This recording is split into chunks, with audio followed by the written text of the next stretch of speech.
Bluff City Media presents The Anthony Sain Show with your host, Anthony Sain. Now, let's get to the show.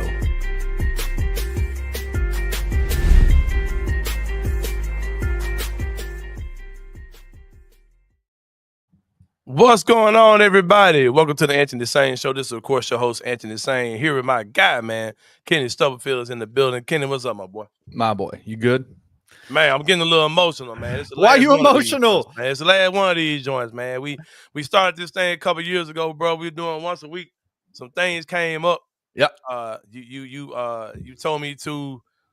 You asked me that I want to do. You know what I'm saying? 2 shows a week. I said, yeah, man. You know, why not? Let's go. Let's do twice a week. Let's try. Start doing the Wednesday and Friday. And now, man, we about to start this thing every day, Monday through Friday. Yeah. 2 p.m. here on the Bluff City Media YouTube. I'm going to let y'all know right now, if you're watching this any other way other than on the Bluff City Media YouTube, we just going to give y'all a little preview of this joint. Yep. Then we're going to boot y'all up out of here, and we're going to take this joint to the YouTube. So if you're watching now, you can stay here as long as you can. But I'm letting you know, after this first break, we're going to be on YouTube Live. You might want to switch over to that. Just search Anthony Sain Show on YouTube or search Bluff City Media. Make sure you give us a follow, subscribe. It'll let you know whenever we're about to go live. Cut the notifications on. But welcome everybody who's watching, no matter how you're watching, whether via Facebook, whether via Twitter, whatever you're doing. We rocking all those channels for now. But we about to boot y'all up out of here in a minute. and I'm not going to cuss for the first 10 minutes of the show because YouTube be messing with my algorithms when I do. They do. But just know I'll come back hard with. Wait, you preparing everybody for it? I got you. Preparing to get upon the cheeks of y'all real good. But Kenny Stubblefield, speaking of the cheeks, man, speaking of somebody giving up the cheeks, y'all face of the league, Anthony Edwards, looking back normal, like I told y'all he would in this round. Everybody's hating on the Oklahoma City Thunder. As I've said for about a month now, that is a historically good team, and they're going to make everybody look bad. They're going to look everybody in the league look bad. Denver's the only team that had a chance against them because they had that level of player in Nikola Jokic and being a team that has that championship pedigree. And you can see during certain moments of this series that's on Oklahoma City Thunder that the moment may have been gotten a little too big for them. And they're in uncharted territory. Everything they're doing, every game they win is a game that particular team has never won before. Right. I sound like President Trump, and there are people that are dying that have never died before. There are people that It's the most beautiful series. It's the biggest, most beautiful series. They're winning games they've never won before. The likes that nobody's ever seen before. They're winning games. They're winning games. SGA, he's officially American. He's no longer Canadian. He's a part of the 51st state now. Right, the SGA stands, the A stands for America. It is not based on the R&B group from the 90s. He's not shy, it's Shade. Now you're saying that Anthony Edwards is looking back to normal. That bro is still balling out. He going crazy, bro. Hey, you know this is all a shot at my brother in Minnesota, bro. I know. Just a shot at my brother in Minnesota, man. But Minnesota, and like they're literally playing into the hands of what the Thunder do. Like you have to be a disciplined team. You have to protect the ball. You have to have a high basketball IQ to beat those dudes. And Minnesota is none of those, right? None of those things are happening. Yeah. And they're and they are getting exposed by this Oklahoma City team who I'm gonna stand here and say this, man. They're not gonna lose another game in these playoffs. They're gonna win. Whoa. They're going to win. They're going, bro. No. Those teams in the East are not on the level of Oklahoma City, bro. I'm sorry. They're not. The Pacers, they're good. Thunder and 4, bro. Like they're getting out of here. Because if you get down 15-20 by those dudes, you're gonna lose by 30. You're not coming back on the fourth quarter because they stopped scoring. Like the Knicks have shown you the entire season that they're a team that struggles against teams that are good teams. They've been that way the entire season. And like I said, I can see the Pacers kind of giving Oklahoma City a little run if they get out of this series. But no, the Thunder on another level for those dudes for sure. One of the things about the Pacers, we'll talk about the Pacers in a second, but the Pacers have I think I saw a stat. I think Rusty talked about it on the Daily Grind yesterday. They're 4 and 1,000 on teams that have in the NBA playoffs that have come back from a certain deficit and down by 9, down by double digits, something like that in the fourth quarter. The Pacers have won 3 of those games out of the 4 in the history of the NBA this year. They've won 3 of those games. The problem is with OKC is they get you down, they do not let you back. No, you done. And what's crazy, Anthony, is this is like it's. Do you remember how crazy, like how when Golden State was in the midst of their dynasty, and it was teams would hang with them for like a half, or maybe give them a half, and then that third quarter they'd come out, and it would just be like this obligatory like Golden State dominant run where they would just bury you in the third quarter. Yeah, they had. You know what they're doing? What's that? Like the Thunder with, and I'm sorry, the Warriors back in the day. Well, crap, you're talking about back in the day. It was maybe like 6 years ago. 6 years ago. Right. The Warriors, they would come back by hitting a bunch of threes, right? They would whether they got a stop or not, they're lining up threes against your twos. This Thunder team, they come down, they hit a mid-range shot, they're up 2, right? And then they come down, they stop you, and now it was a steal, now it's a breakaway dunk. That's 4 points. That's even better than 3. You know what I mean? Like they're defensively, they're going to turn you over, and they're going to be going the other way, and it's going to be a layup or a dunk or an alley-oop or something like that. Right. And now you're down 6-8 points real fast. And they're so good defensively, bro. Like, of all the things I criticize about those dudes, they're corny, they're weird looking, they're ugly, they're AI, all those type of things. That team is built freaking perfectly for today's NBA, man. And they can defend the hell out of you no matter what you're doing on offense. Yeah, no, it's crazy. Like the Warriors used to use their like unbelievable like barrage of 3-pointers with probably the 2 greatest 3-pointers and 3-point shooters in this modern age. And Oklahoma City has that same kind of thing, except for they do it in the mid-range and they do it with defense and speed, athleticism, and length, bro. Like their defense is good, unbelievable. It's unbelievable. Yep. And like I said, we killed Jaren. We was like, man, Jaren's getting shut down by Caruso, right? Caruso, right? Yeah. That wasn't the case. They were doing a triple team on Jaren. The one-on-one man guarding him was Caruso. Right. But they also were cheating 2 dudes off of Jaren. Right. They guarded Jokic the same way, and that made that dude look human as hell. They were putting Caruso on him, and he looked human as hell. Like he was not the best player in the world. Yeah. And like that team is really freaking good, man. And like I said, if you want to talk about the Grizzlies, because like I said, this is another game I'm watching where I'm saying I don't feel that far away from these teams, because like I saw us up 20 on them dudes, right? Like I saw that. Yeah. I think it got up to like 30 maybe. I saw it happen.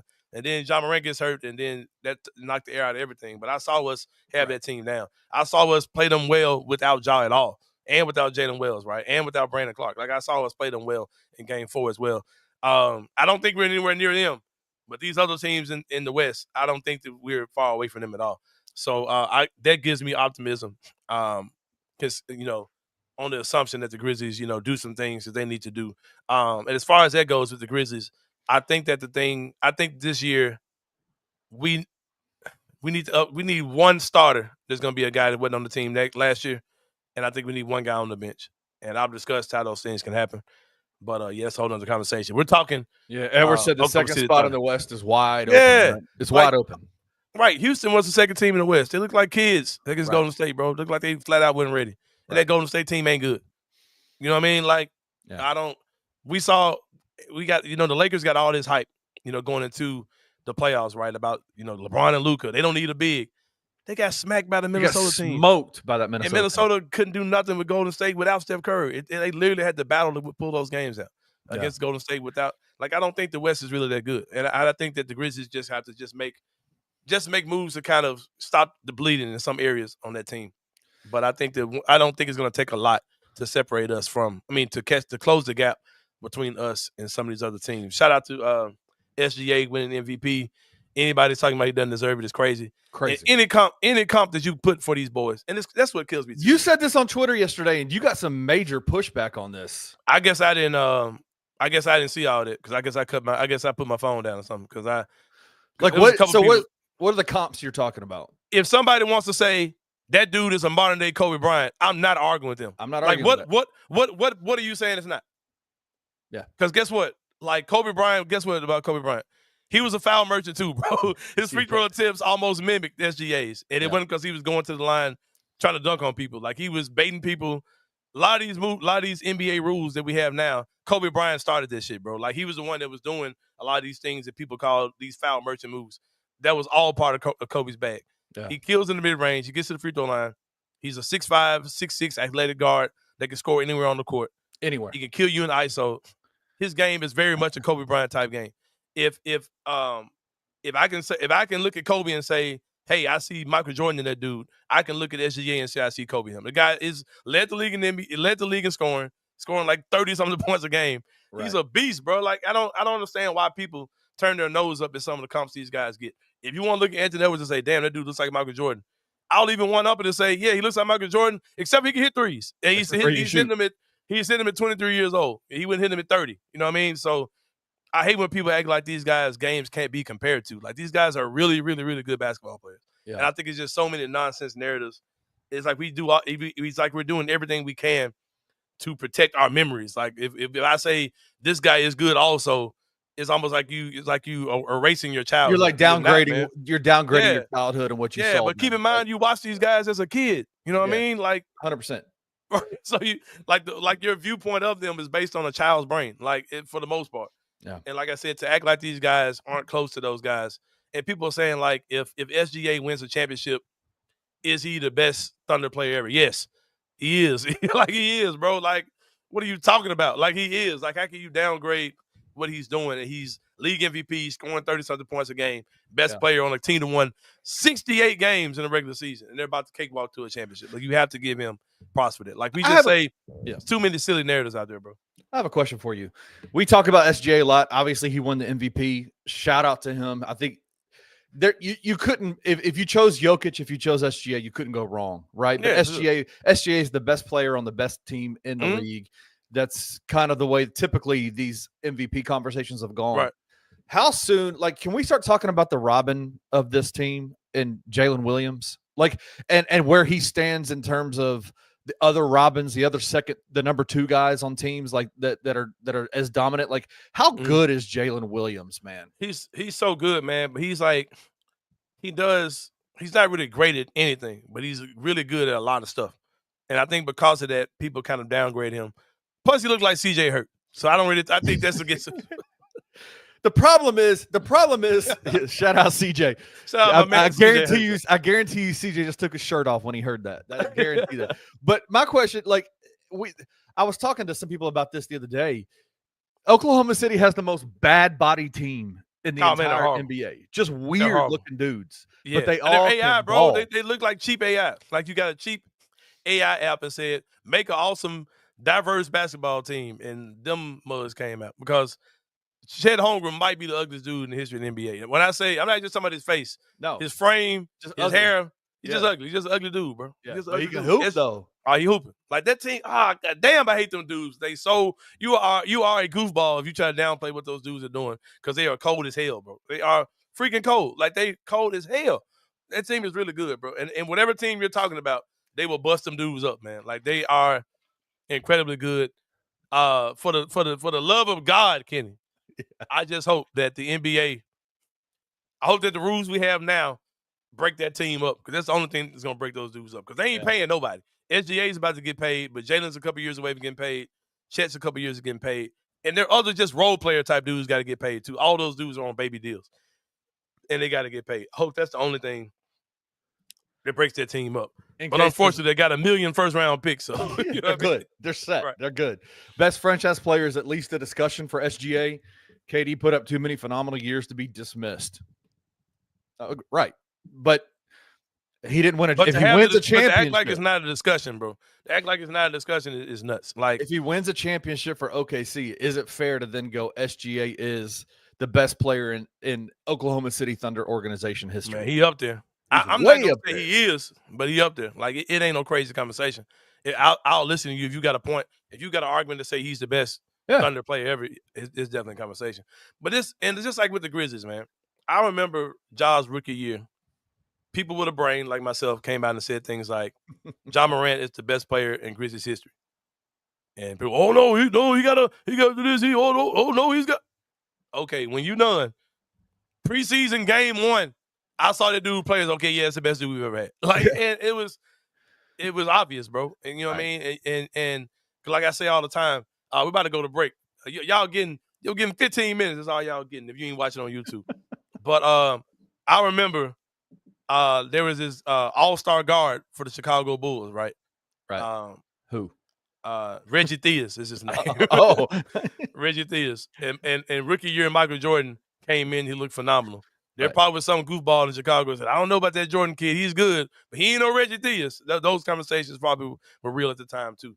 So I'm not saying that KD's Reggie Theus, but if the guy's good, he's good, man. Like he didn't have to hit all these benchmarks to be good. Like he's an extremely good player, and I think he's got a clear path to win a championship this year, and that puts you in rare air, no matter how you want to take a look at it. Well, Ken, we about to take a break, man. When we come back, we're going to talk some more Eastern Conference Finals. We're going to talk about Tyrese Halliburton, who is the only player in the NBA who can make a shot like he made the other night and look like a complete goofball. We'll talk about that. I do have one more OKC thing I want to talk about. We can talk about it at the break after the break. But as good as these dudes are, they're so freaking corny. And SGA, the worst. SGA proved it last night. He proved it last night, and I want to talk about that because it's crazy. All right, go ahead. Like, come back. You want to talk about it? Whatever, whenever you're the guy. Like, we'll come back and talk about it. Yeah, let's do it. Well, we'll see y'all in a minute, man. More on the Anthony Sain Show. If you're watching on Facebook or Twitter or wherever else you're watching other than YouTube, your feed's about to end. Take your ass over to YouTube, man. I said it in the beginning, man. Take y'all tail over there to YouTube. This feed's about to end. We'll see you on YouTube in a minute for more of the Anthony Sain Show.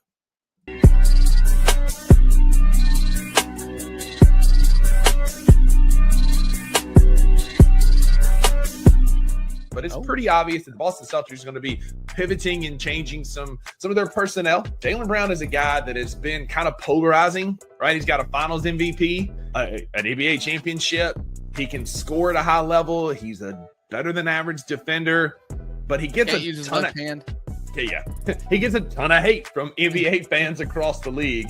Is Jaylen Brown somebody that you would like to see in a Memphis Grizzlies jersey? Yeah, that's a stupid question, Rusty. Of course. I mean, Jaylen Brown is great. Like, he is. And he's probably – the Boston Celtics do him no favors because there's no reason why he should even be polarizing. But for the first 4 years of his career, like, he was constantly in trade talks. Like, constantly. And it made no sense why. But now they're kind of up against it. He's obviously a name that is going to be talked about. I would love to have him as a Grizzly, but ultimately, I don't think there's any way Boston trades Jaylen Brown.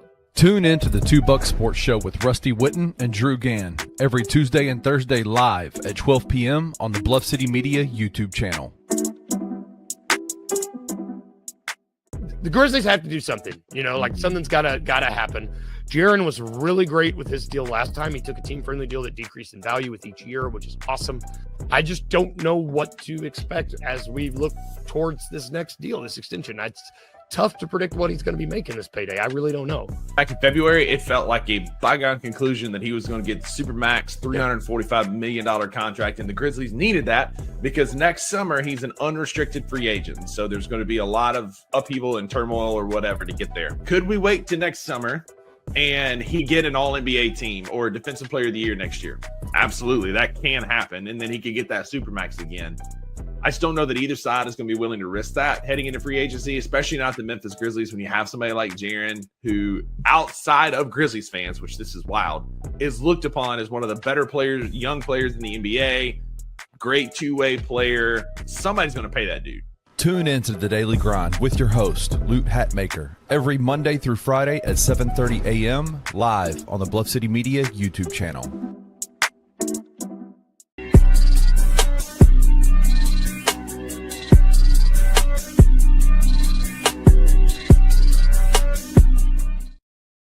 All right, y'all. Welcome back to the Anthony Sain Show. Shout out to the people who rock with us, man. Who slid over to the YouTube joint for sure. I hope you guys are enjoying the show so far. Now, Kenny Stubblefield. I wish we could have talked about this the night after because y'all gonna swear I'm hating. But I've had time to stew on this, man. I've had time to review this. Had time to watch the video. I'm referring to Tyrese Halliburton hitting the buzzer beater that sent the game into overtime. Crazy. Only Tyrese Halliburton could have a moment like that and look like the corniest dude possible while doing it. Look so corny. You made Reggie Miller look cool. And Reggie Miller is the biggest goofball in the world. Why do I say that, Kenny Stubblefield? I say it for two reasons. Big shot, for sure. I'm not knocking the shot. Big shot, right? He does it's really cool too because he acts like he's going to the basket. So the big switches over to him, right? Then he steps back and gets the bag, the big to trail him out to the 3-point line. Takes a 3-point shot, foot on the line. It's a 2, goes in overtime. He does the choke thing, which is dope. In the moment, I said, "Oh shit, Halliburton, you redeemed yourself." That was pretty dope. Yeah, that was He crazy. did the choke sign. Yeah. But Kenny, there's an old saying that says that you got to explain the joke. The joke ain't funny, bro. He does the choke sign, and then he says, "You choked." You choke, like, bro, just do the sign, bro. You goofball. Damn. Just do the sign, Halliburton. You cornball. What are you? Oh, you choked. You choked. Just your weird ass up, man. Take your Monday Night Raw watching ass on somewhere, man. Don't you watch Monday Night Raw? Yes, I do. Yeah. But I'm not in the NBA, bro. That's true. Like, That's a good point. Come on, man. Not only did I watch Monday Night Raw, I go see Bobby Ford shows at Medicine, which was off the chain last week as well, man. He got how good was that, by the way? Oh man, off the damn chain, bro. That's what Memphis wrestling supposed to be like for sure. Like that was it, man. Bobby's got the juice. Check out his next joint. It is at Medicine Brewing, and I'm not really sure of the date. I'll get the graphic up. We'll find out. Yeah, we got plenty of time between now. It's at Crosstown Concourse. The next joint is. I mean, check that out for sure. But also, man, what also made it corny is corny ass teammates, man. Like if he makes that shot, let the man get his shit off, man. What y'all coming to grab him? Now he looking like a turd in an asshole getting squeezed out, man. Like, come on, bro. Man, y'all killing he up there looking like he died for real. Looking like a turtle head, man. Get the hell out of here, man. Halliburton, you that guy, man. Get your long I disagree. Long leg, little shorts. Man, I disagree with you. man. I think your hatred for not even hatred. Your man, lame, bro. Your feelings toward him is allowing you to like. Because if that was Ja, we would have been like, oh hell yeah. No, Ja would have made this shit look cold, bro. Ja, you choked, no, bro. Just do the sign, man. What you doing all the extra talking for, man? Shit, you making Reggie Miller look cool. Because you go back to watch the Reggie Miller jump, Reggie look cold doing that jump. Right. Man, Halliburton is a clown, bro. But I'll tell you, I keep telling you, I'm going to tell you off the air why I don't really fool with him. But, because I'll say this. I think he got some RG3 in him, man. Just be honest with you. Yeah, I think if you pull him out to the side, if you gave him true serum, he'd sound a lot like your boy Robert Griffin III. That's why I don't fool with him for real. I think he's a clown. Like outside of being a goofball and a cornball, I think he's a clown. Let's be honest. I think he's a nerd, bro. He's just a nerd. Nah, bro. I think he's a legit nerd. Like judging how he's looking at his dad, and then just kind of looking how Halliburton moves. He's an RG3. I'm telling you, and it's gonna come out soon. And when it come out, you're gonna say, "Damn, Sain said this shit." He's an RG3, bro. Watch what I tell you. Watch what I tell you, bro. Is it? Yeah. No, I don't know. The way Ryan Clark called an RG3, I see that same shit in Halliburton, bro. Like I'm telling you, bro. Watch what I tell you. Give it 3 or 4 years, you're gonna see. Oh yeah, Halliburton's a clown. That man's still cold. That man's still cold at basketball. Man, he cold, bro. He cold. He overrated as hell, bro. Y'all still say what you want. He overrated, bro. The man overrated, bro. And I kind of hope they come out the East so y'all can see how average that dude is. When a Chrysler 300 look like what they say it look like. Shit, I can't even think. I don't even know. You know what I'm trying to say? Until you see a real whatever pull up on your ass. Y'all know what I'm trying to say, bro. But yeah, fuck Halliburton. Anyway, all right. NBA. Cold ass team though. Who? Cold ass team though. Oh, Indiana. Better. Wait, I gotta get them folks props. They are better than I thought they were. Their team is good. I like the way they play. They're fast. They get up and down. I hope that like some of their principles. I hope those are some of the principles that my boy Islo is bringing in for our team. Because I think if we can get up and down and play at that type of pace, I think we'll be good. We got to get some more horses though. Do you think though that this Indiana New York series, that game for real, that game to me doesn't show me much about what this series is going to look like because New York. Go ahead. Well, New York was up the entire game. And of course, Indiana's known for coming back, but they can fix that. That stuff can be fixed, right? Like what they did to come back. Like Neesmith isn't going to hit 6 3-pointers in the fourth quarter again, more than likely, right? Like I just don't look at that series and go, that was indicative of what this series is going to look like. I still think New York is going to win the series in 6. I don't know, man. I'm gonna say this. They asked me the same question on Jason and John show, right? And I've seen this shit fickle, bro. You know what I mean? Sometimes, like mentally, you can start feeling yourself, and then something happens, slap you in the mouth. You start feeling the same. You start feeling the way you felt coming into this thing. When I'm saying, I'm talking about the Knicks, right? A team who couldn't beat any good teams in the regular season. Like they couldn't. But then once this is a team. Some people saying Detroit is going to get them a series, right? And they did. And they did. They did. Detroit gave them a series. And then once they got past that, they got a game against Boston. They start feeling themselves, and they're like, "Oh man, we can do this." Yeah. You lose that Pacers game. It's to be determined, man. We got to see how they're gonna respond from it. I don't really have a prediction. I got to see. I'm gonna see tonight. I'm gonna see how they bounce back from that, man. Because that could be a Nick Anderson misses 4 free throws, against the Houston Rockets, and they look like crap the rest of the series. It could be that level of deflating loss for them, for sure. I'm gonna stay in my host mode, Kenny. I'm not gonna step into producer mode, but pull up my boy NK comment co-signing me, man. Because I mean, I'm glad I ain't the only somebody who see this, bro. Which that right there? Yes. I mean, it's talking about Halliburton. Oh, I mean, his dad is just as corny, so it makes sense. Saying I can see the RG3ness. It's in there, bro. I'm telling you, that dude, he ain't vocal, and he's probably got enough sense not to be vocal. That dude is a clown, bro. I guarantee you, he's a clown. And it's a Bentley. It's a car. Thank you, NK. Everything, a Chrysler 300 look like a Bentley to a Bentley pull-up, man. That's what I meant to say. But yeah, that's all I got on that. But let me go. NBA, hey, speaking of corny, I'm corny, but I'm not an NBA player. SGA last night did something so corny. Like, number one, I don't begrudge a dude getting emotional in an MVP press conference. I didn't see none of that. What happened? He just cried the entire time. Oh, okay. Especially about his wife, which is cool. Like, that's fine. Like, no clue the dude was married till today either. Neither did I. He's got a beautiful baby. Got his wife. It's so corny. Who gets married in the NBA, bro? Like, what are you doing, man? We run through IG models, man. They all look the same. And we cheat on one model with another model, and they look just like the other model, and then we get one pregnant, another pregnant that look just like the one that's not pregnant. And come on, man. He said, "What are you doing, SGA?" There were a few things that happened. He said there were a few things that happened in last night's game that really kind of pissed me off. And I'll say, I'll tell you, because they are pushing like this wholesome, clean cut SGA thing. I don't think it's fake at all. I think it's 1,000. I think that is him 1,000%. Mike Breen was on the broadcast last night, and he was talking about SGA, and he said, it's that wholesome. I mean, he literally used these words to prop him up as the league is in good shape with guys like him leading the charge, right? Like talking about what I agree, but it felt like a shot to me. It felt like a shot. Oh, okay, Michael. Okay, Michael Herrera. It felt like a shot. It did. It felt like a shot. And I'm like, Michael, man.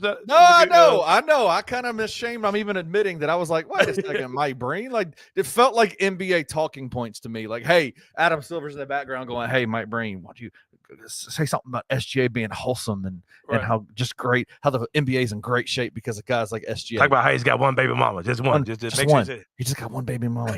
He's not. He didn't even own a gun. Like that's what. Like that's what. No one's gotten flown in on his wife. No flown in Instagram model. I felt some kind of way about that. But then in the post-game press conference, you see Chris Paul sitting on the sideline, sitting next to SGA's wife, right? Yeah. And what does SGA come out and do? And he's like, man, I was in the layup lines and I saw some dude sitting next to my wife. I felt some kind of way about it. Like, Mefford, that's your seat, bro. Like, you didn't know that Chris Paul was there. You didn't know that Chris Paul was there. Feel away, man. It was weird. Like, I'm like, bro, you're so corny, bro. Like, you who worse, him or Tatum? Tatum's the absolute worst. That's my guy. That's my dog. He's the worst. Well, I saw a video of Jason Tatum where it was like he was copying all these other people's celebrations, like when they won championship, their quotes. Yeah. That was pretty wild. That's corny. But it just was so weird to me, man. Like, how is this dude going? Yeah, I felt like shout out to Chris Paul and his mentorship of SGA. They played together at Oklahoma City for a couple of years. But then this man comes out and says, oh, Ever the Fourth came out. He said it, dude. That's exactly right. Just corny as hell. Dude comes out and says, I saw him sit next to my wife and I felt tight.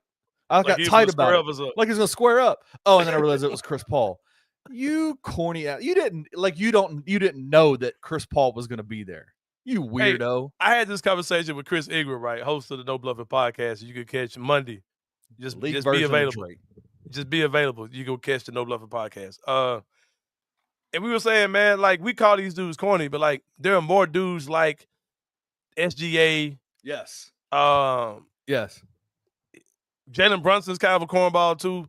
It's more dudes like him, Halliburton, like these type of guys who you'll see at Monday Night Raw, right? Or you'll see playing against some streamer in a video game, or you play NBA 2K and he's in the park playing against you. Like you'll see these type of dudes. It's a lot more guys like him than there are guys like John, than there are guys like Ant. You know what I mean? Who you look at as being, whatever. You know, guys who really got aura, or really got moxie or swag or whatever you. Yeah, whatever the kids are saying. Whatever the kids are saying these days. Right. There's a lot more guys that aren't like that. You know what I mean? So that's just kind of the way of the league, man, for sure.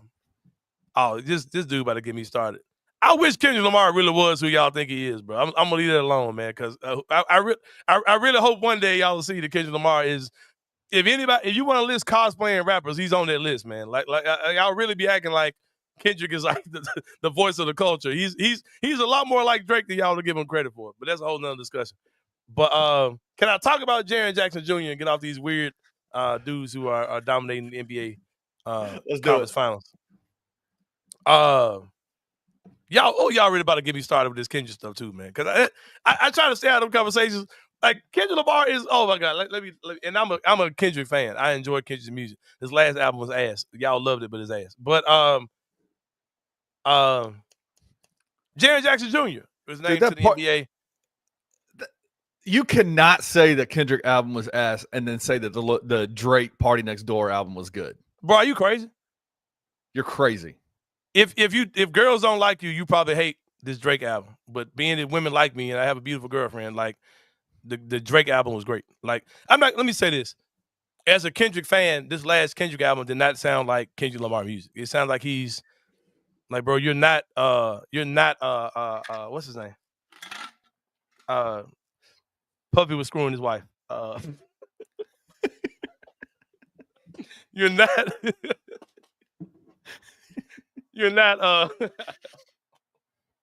no, what's his name, bro? Oh. What a way to try to bring a guy back to memory. You're not Nipsey Hussle, bro. Like it doesn't sound like Kendrick music. There's certain things. Rest in peace, Nipsey. Yeah, rest in peace, Nipsey Hussle. But yeah, sad news. The rumors going out now about Nunu and them. Nunu, Lauren London. GNX got hits. Edward says that GNX has hits. Yeah, it's not Kendrick style music though. It's just, I mean, it's cool. Like it's like Luther's a good song. Turn the TV out is a good song. Help me out, bro. The heart part, whatever, is good.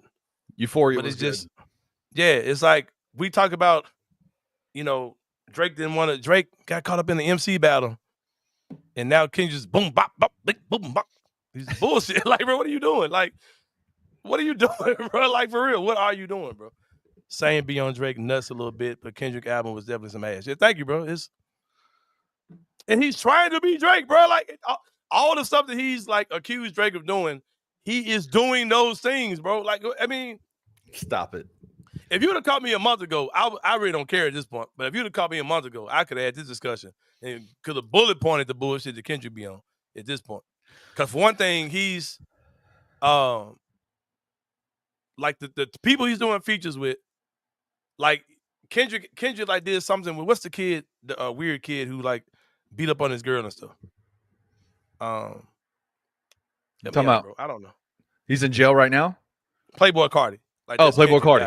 Like, bro, how can you knock Drake for whatever you're saying Drake is, and you're doing music with freaking Playboy Cardi, bro? Kendrick is a clown, man. Like here's the thing. I don't care about who these dudes are personally. Like this ain't the Avengers. These guys ain't superheroes. They're making music. I don't really care. I don't care how tough you are. I don't care about none of that crap, bro. Like, if I like the music, I like the music. I don't care about none of this. Which is why then we go back to the NBA and we talk about the corny stuff with like SGA and Tyrese. And you just go, hey, man, like SGA's a ball player. That's all I care about, right? Like even the whole like, Caitlin Clark and Angel Reese, who gives a shit they play ball? I don't give a shit about none of that shit, bro. Just go hoop. Just go hoop. At the end of the day, just go hoop. Like, I don't Just care go about rap. none of this. Just go hoop. Just go rap. Just do your thing. I heard a guy saying something like, man, I don't like seeing all these WNBA players in each other's face and trying to be tough and all that. I said, bro, well, how do you enjoy the NBA then? Because it happens. This is what they do. This happens every night, bro. Like, they're super players. competitive. They're gonna talk shit to each other. That's just kind of what it is. But yeah. But I'm really hoping that one day Kendrick can actually be who y'all think he is. Because what he is now, I ain't feeling it. This is crazy. He's not trying to be Drake. Who wants to be that dude? Come on, man. That's crazy. Yeah, let's stop it, bro. Let's just be for real. Drake is one of the biggest artists. Y'all gotta stop trying to live vicariously through these musicians, bro. Because these guys, first of all, bro, Kendrick Lamar and Drake, they are artists. They are musicians. And to be that level of artist, to be that level of genius with the stuff that they do, you're a cornball, bro. Like, you're not none of this stuff. Like, both of them are cosplaying, both of them are acting, both of them are, bro. Like, literally both of them are. But yeah, like who wants to be maybe the most successful musician of all time? One of the greatest musicians of all time. Like, what are we talking about, bro? Like, Drake is one of the most accomplished artists ever. Like, I don't get caught up in all this stuff, man. Just make music that I like. I don't care about none of it. Drake does it is weird to me. Stuff, and Kendrick does too. It is weird to me how we all do this, I think, but like with musicians and athletes in particular, we try to take on that, like the things that they say publicly, the way that they move publicly, and adopt it into our own lives, right? Like as fans, we try to adopt it. Like Memphians, let's be like Memphis basketball fans. When Penny Hardaway in his first year said, "We want all the smoke," Ja Morant came out with Jaren Jackson Jr. We don't duck smoke. We run up the chimney, all this kind of stuff. It's almost like we try to adopt that as our own, kind of the way that we move and the way that we live our lives. Knowing y'all ass live nowhere near where the smoke actually going down. Knowing that we duck smoke every single day. Man, you duck 240. I duck the 240 loop. When it gets dark, I stay at home. Like, right. You know what I'm saying? We love trying to live vicariously through shit, man. Like, and to my man NK, he's saying, the people, I don't know where we're going with the show at this point, but he's saying, I'm telling y'all, when the Anthony Sain show goes 5 days a week, we're going to be more in a sports show. So get ready for these type of conversations for sure. But he says, like, at this moment, people want to be Drake. I'm not saying Kendrick is who he portrays himself. I've said this 5 years ago about him. Oh, yeah, for sure. Do people want to be Drake? Yes, Kendrick Lamar is trying to get into the Drake lane, bro. Like, every box that Drake checked off, Kendrick Lamar is checking those boxes off right now, bro. And I said this a while ago when the beef first started. Like, I really don't think Kendrick wanted this to happen. I really think he was ready to ride off to the sunset, and then it blew up, and it's okay, now I've got to be who people are asking me to be. That's why this last album sounds like a lot of swings and making another They Not Like Us. Like, it sounds like he's trying to make that again. And it just ain't there. They're good songs, but they're just not, They're Not Like Us. And this version of Kendrick Lamar, the stuff he's rapping about now, the stuff he's talking about, this ain't black activist Kendrick. This is Crip Walk with a bunch of dudes and bing bop boop bop. Like, whatever the hell he's doing, bro. Like, it just ain't like and like I said, man, like I say all the time, when I got divorced and was running through half of Memphis, Drake was the soundtrack to my life, right? And when I was battling against oppression and a lot of other bullshit, like, Kendrick was that soundtrack to that part of my life too, right? Right. But there's nothing Kendrick's doing now that I'm really feeling. Like, it's good. They're good songs, but I'm not feeling it at all. Yeah. But let's get to it. Let's get to it, bro. Yeah. Get back on this NBA stuff, man. My man Jaren Jackson Jr. made the NBA all second team, all defense. I think that itself should reflect to what we're probably going to see tonight, that Jaren Jackson will not be on one of the all-NBA teams. I think that the way that you saw his viewpoint, a guy who was a former all-defensive player of the year, for a guy like that to slip and to fall into the second team, I think that the all-NBA voting will reflect that as well. I think that's what we'll see tonight. I do think it is commendable that Jaren is even considered a top 10 defender in the league with a team that struggles defensively in so many areas. I think Grizzly players have to keep in mind that do you have the all NBA teams pulled up? I can get it right now. The All NBA defensive teams. Yeah, All NBA defense. Yeah, All NBA defense. Yeah, give me 1 second. call them out real fast if you don't mind, bro. Here we go. And Edward, you good, man? Like I said, this show does not say the Anthony Sain sports show. It's mostly sports, but we'll go everywhere, bro. You good? No need to apologize, my brother. So first team all defense was Dyson Daniels, right. Lou Dort, Draymond Green, Evan Mobley, Amen Thompson. Okay. Let me see the second team. Man, I got on Reddit. How did I get on Reddit? I should have had this up. My bad. Good. Jaren's team was the Camaro dude, Jaren. Yeah, it was Rudy Gobert, Ivica Zubac, Jaren Jackson, Tumani Kamara, and Jalen Williams from the Thunder. All right, cool. Are those dudes? You're talking Mobley. Yeah. You're talking Jalen Williams. I guess as dudes who are scoring 20 points a game on the offensive end as well. I'm assuming both of those guys are giving you that. And only one of those guys is the leading scorer on their team. That's Jaren. And he's an all-defensive player. You know what I mean? Like because we see everything Jaren does, good and bad, we downplay him because of the bad that we see. Right. But how many dudes in the league are scoring 20 points a game, or even the best player on their team? The leading scoring on their team like Jaren was, and you're still, all defensive player too. The all defensive team player as well. Edward has a question. Go ahead, bro. Go ahead. What you were saying? No chance. What? No chance he resigns this or resigns this year. It would make sense from a financial. Yeah, I don't think he's gonna retire. I don't think he's done. Yeah, we could offer 90% of the max to save money. What do you think? Do you think he resigns this year, or does he wait till next year? No, I think he'll wait till next year. I think we worry about this way more than what we need to, bro. Like nothing makes me think Jaren doesn't want to be here. And in a couple of years, when he's a free agent, there's no massive TV deal that's going to spike free agency where everybody's got the max to sign, right? Yeah, it's going to be the same thing every year. The teams with bad teams will have cap space, and the good teams won't. And I don't think Jaren's going to leave Memphis to go to play for Washington. Like I don't think that's happening. You know what I mean? So I think if he wants to be here, which he will, the Grizzlies can pay him more than anybody else will next year in free agency. This is the first time in a long time that we've actually had some free agent questions about a dude, though, right? Because we've typically signed dudes early, or they've been up for a max and they've been on a rookie deal. We haven't been here, man, since like maybe Zebo or somebody, right? Like Mark or somebody. Like we were kind of wondering what's gonna happen with a guy in free agency. But I'm not concerned with Jaren when it comes down to that at all. And I will say this. You brought up a really interesting point. How crazy is it that out of the 10 guys that made the all defensive teams in the NBA this year, that Jaren averaged the most points out of all 10 of those guys? Yeah, facts. Like for sure. Like, but we constantly downplay Jaren, his weaknesses. Like, how many dudes do you know? And even if you say, okay, Jaren was the leading scorer just because Ja's season was so crazy, right? Even if you make him the number 2 guy on this team, you're talking Jalen Williams, you're talking Evan Jaren, Mobley. you're talking Evan Mobley. It's 3 dudes that you're talking about there on his level on both sides of the ball. You know what I mean? And that's really good company for sure. That's crazy. But I think 2 of those 3 will be all NBA, but I don't think Jaren's going to make all NBA. And I hope that he doesn't, man. And it's not about the Grizzlies saving money or Grizzlies flexibility. That's something they got to figure out if Jaren gets selected to this. But for Jaren's sake, I don't think he wants that type of pressure. I don't think because Rudy Gobert got it. I don't think Jaren's going to want the level of criticism that's going to come his way locally or nationally if he gets that Supermax deal.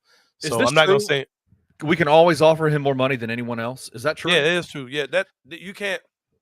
This year you can't, as far as trying to extend him, because if a team could offer him more now, like if he wasn't a free agent, if he was a free agent now, a team could offer him more. Right, but next year, but next year when he's a free agent, actual free agent, no, that's not true. I mean, that is true. We can offer him more than anybody. I don't understand why that's getting so twisted up. It's something about. What does a team-friendly deal look like? Because I know the guys on the Daily Grind were talking about it yesterday morning. They were talking about they think that Jaren could potentially sign another team-friendly deal. He ain't doing it. Jaren about to get paid, bro. And I think a lot of the Jaren's bad play this year is because he was stressing so much about not making an NBA all NBA team, and it just kind of went to his head. He's going to get paid. He's going to sign a max deal with the Grizzlies next season, in my opinion. I don't think there's any way around it, or we should be looking for there to be any way around it. We should pay him. Yeah, just pay him. He's one of the better players in the NBA. Pay him. What I was about to say, but like I said, for his own sake, man, I don't want Jaren to get the Supermax. I'm not saying I don't want him to get paid. Get your money, but that's a whole nother level of pressure, man. And I think that whole thing, when they go back to the drawing board and it comes down to that, I think that I know defense wins championships and all those type of things, but he still would have made it on just off all NBA. I don't know, man. I don't think the Supermax is made for a guy like Jaren. And it's not because I don't think he's a good player. I just don't think I think there's certain tiers. Now, what should determine those tiers? I don't know. Maybe all NBA first team only, maybe. But I don't know. And I don't think it's made for a guy like Jaylen Brown, even though he's league MVP. You know what I mean? Finals MVP. I don't think it's made for guys of that tier.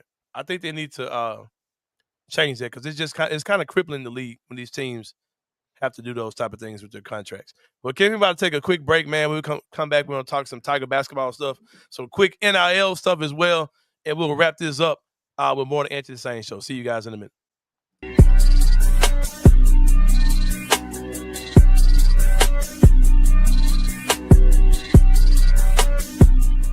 John Calipari could make his return to the city, to FedEx Forum, and it would be his first game against Memphis since he left for Kentucky at the end of the 08-09 season. And I know there's some people that still have their hard feelings for Cal. They got to get over that. I've heard that less and less though over the years. I think people are just sort of letting that go. Is that they're steamed towards the idea that some former Memphis players that played under Cal could be honored, whether before the game, after the game, at halftime. I would love to see like a roundtable discussion with them. That would be phenomenal. Sounds like John Calipari is putting that as this has to happen for me to sign up my team to come to Memphis and play. From what I understand, he's telling people it's not just that 2008 team, it's everyone. Yeah. Everyone needs to be invited back. Will Memphis do it? I don't know. I would suspect that they will effort it. I think that they will try. Tune into On the Bluff with Christian Fowler and Gabe Kuhn every Tuesday at 12 p.m. on the Bluff City Media YouTube channel.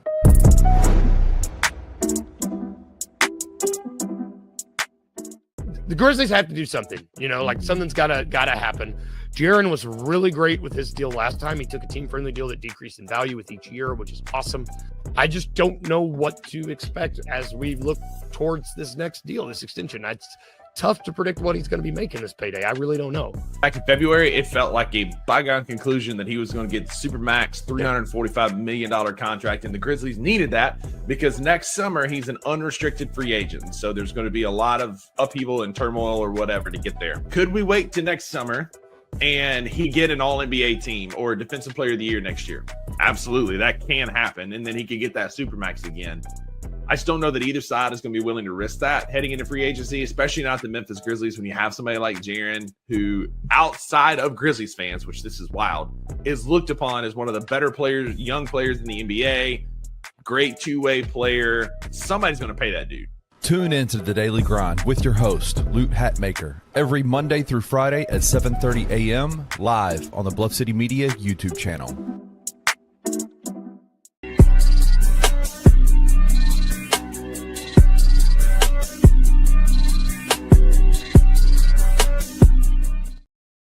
All right, y'all, welcome back to the Anthony Sain Show. I was listening to the clip of Rusty and them playing. I'm not going to say Rusty is wrong. I don't think that's right, though. I don't think of Jaren. I think it's something about stuff being consecutive or something when it comes down to the Supermaxes. I don't think if he makes all NBA next year, he'll be. Because that's the case. Is everybody who's on the all NBA team, you make it one time, I don't understand none of that crap, bro. Be honest with you.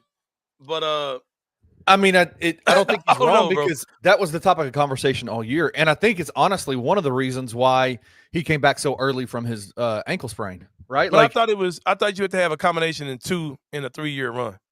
I don't know. I should probably know this, but I don't know. I thought it was 2 out of 3. I don't think it's like if you ever make it, you're eligible for a Supermax. I thought you had to have like within a certain amount of time. I think it's timed out because of when he got Defensive Player of the Year. Okay. Like I don't think that's true. I If don't you're know, in the- bro. I don't know. If For y'all those in know, the let me comments know. watching, let I us don't know in the comments, man, because I the CBA is really, really there's a lot to Strange. kind of unpack with it and try to figure it all out. Yeah. But NK agrees with you. That's a great point about what comes with a supermax deal. I trust only one player on the team to play well under pressure, and that's Ja. I think that last statement, play well under pressure. I think Jaren's a pressure player. I think he's fine, but Ja is a supermax player, and Yeah. Jaren might not be, and that's okay. Yeah. I was having this conversation with on Jason and John earlier. We'll wrap this up here. They were talking about availability with Ja, right? When you really think about it, we've never made it past the second round. And because of that, there's 7 games per round, 14 games total, right? Because of that, Ja has never made it past the 12-game mark of playoff games. Because we've never played a 7-game series. I want to say the most we played is a 6 and a 6. I think we lost in 6 twice, or the max we could have won is. I think we won in 6, lost in 6 with Golden State. Ja's never made it past 12 games, 12 playoff games. That's kind of troubling, bro. You really think about it. Made it past 12 playoff games. But yeah. We got news, Kenny Stubblefield, Tiger basketball news. Tiger guard Dante Harris entering the transfer portal. I'll just say this makes the Curtis Gibbons, the third acquisition, make a lot more sense. We got to see that we're probably going to see him more on the court. This is probably they probably knew this before they even did the Curtis Gibbons thing. Opens up another scholarship for the team as well. You can go out and get another guy. Whether that be a Dane Danger or that be even a PJ Haggerty, possibly. Kenny Stubblefield, you got any updates on that? No, I mean, obviously, it was reported yesterday that Kansas State's in the fold now. NC State, that there's a I got to find the kid's name. His name's Darian Williams, I think. Yeah. He came out of the NBA draft and transferred from where was he playing? Transferred over to NC State. That was kind of the conversation, I think, amongst a lot of us about PJ Haggerty and where he's going to end up is who is NC State going to get? Are they going to get PJ or this Darian kid? Darian committed last night to NC State. Sounds kind of like that might be a situation where he's done with, like, the NC State's now out of the PJ Haggerty sweepstakes. Kansas State's involved in it. Kansas State got a guy, his name is Abdi. And I forgot his last name, but he played and he committed to Kansas State. He's a ball dominant guard, big time 3-point shooter, best 3-point shooter in the NCAA last year. It'll be interesting to see kind of what his expectations are with the ball in his hands, and if Kansas State's involved in PJ, because PJ's the best when the ball's in his hands. So will that fit? It's a really weird situation with PJ Haggerty, because it's almost like, man, have you almost priced yourself and expectationed yourself out of a opportunity in the NCAA? Because again, he was in the combine and played in the combine games, the scrimmages this past week, and dominated, played really, really well. So does he stay in the NBA draft? I don't know. He's still in right now. Right. But yeah, the Dante Harris thing, kind of to clear it up for people that might not really understand what's going on here, because the transfer portal is closed, Anthony. Like but he entered the transfer portal a couple of days ago. There's a waiver that is going to be requested that is in the works right now, and it's called a runoff waiver, basically. And basically what's going on is Dante Harris is applying for this runoff waiver. And the University of Memphis, that's a real thing. Yes, the school. And it means like what I think. It means I'm saying they ran me off because they brought this kid in to replace me. Oh, and the way that the player can be, this waiver can be granted so that he can enter the portal and go wherever he wants to play this year is if the school signs off on it and says, yes, we ran you off. Yeah, they will. And Memphis is doing that. They're going to do that for him. That's so runoff waiver. It's a runoff waiver is what it's called. So that's how Dante Harris is getting back into the transfer portal. What does this mean for PJ Haggerty, for Dane Danger, anything like that? I don't know if these things are necessarily are linked together, but this Dante Harris thing has been in the works for a while. I'm kind of surprised that it didn't happen before, but I don't think Dante was ever truly going to be back on this team next year. When I saw his numbers, I was like, man, I would have sworn that dude's numbers were better than that. Want to see he's averaging like 3 points a game or something like that? Yeah. I mean, listen, fantastic ball player. I think Dante Harris's time at Memphis was up when Doug McDaniels committed to Memphis. When Doug McDaniels committed to Memphis, I think it was like, all right, we'll see you later. You know what I'm saying? So, but shout out I feel good about Penny's. I feel good about Penny's team this year, man. Like, I think he's gonna get some players. Okay, Dane Danger. Percentage chance you think that the NCAA clears him to play? He's got the right guy in his corner. He's got the right guys in his corner in terms of legal stuff. Zakai Ziegler from the Tennessee Vols is suing the NCAA for a 5th year of eligibility based on the 2019 season when the NCAA tournament was canceled by the COVID situation. Right. A lot of those players were given extra years of availability because they didn't get to play in the NCAA tournament. And so Zakai is suing the NCAA for another year of eligibility based off of that. There's been multiple players in the NCAA that have requested waivers for a 5th year and have received it. And their cases are way less, I guess, way more cut and dry than I think even Dane's situation is. So, do I think that he'll play for Memphis next year? I struggle with this thing of like Memphis never gets the good side of this. Like they never get the positive part of this. Other schools do. But I think his case is really, really strong. And if you bring Dane back to the equation, then you're talking about a different level of expectations for this Tigers team. Yeah, for sure. Speaking of possible lawsuits, Kenny Stubblefield, there's something going on in college sports. Yeah. I'm excited for it, man. Sign me up for all this kind of crazy shit. But it's kind of scary, though, when you think about it, because this NIL thing came in, guys are getting paid to play.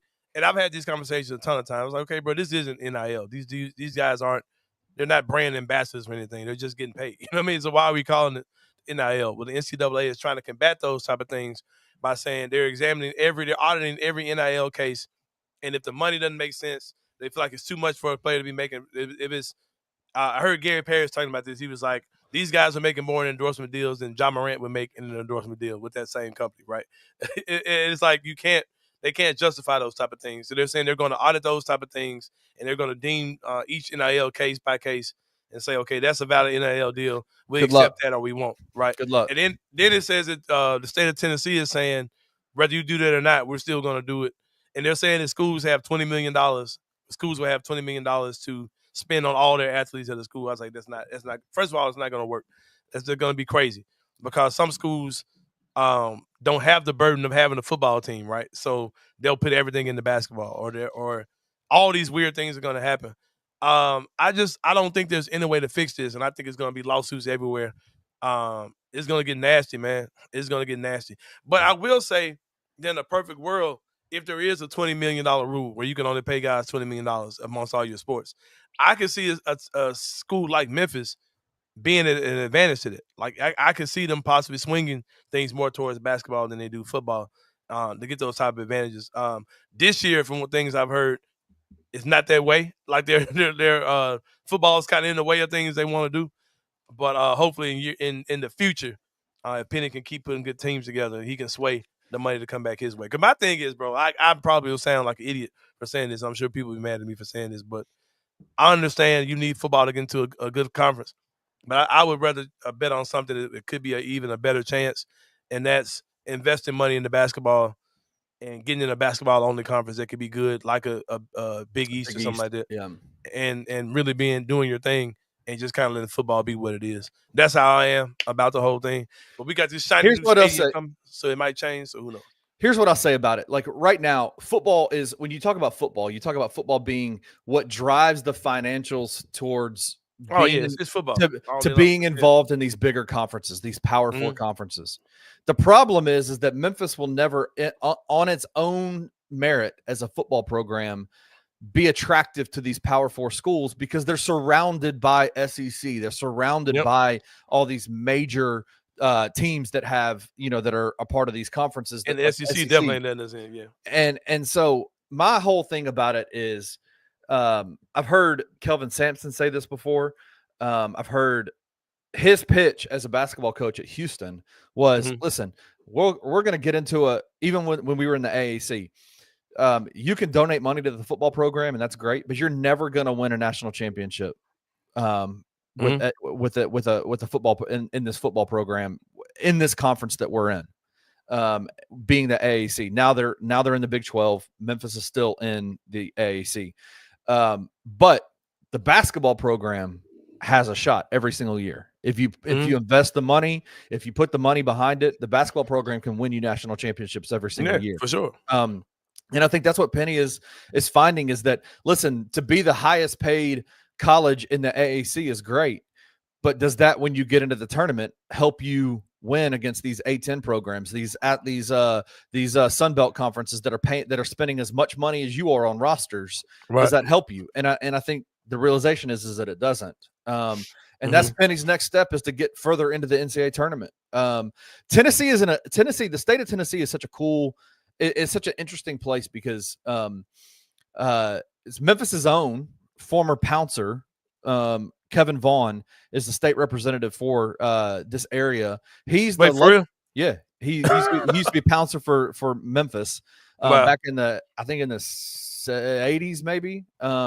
But he's the guy who wrote the NIL legislation for the state of Tennessee. Right.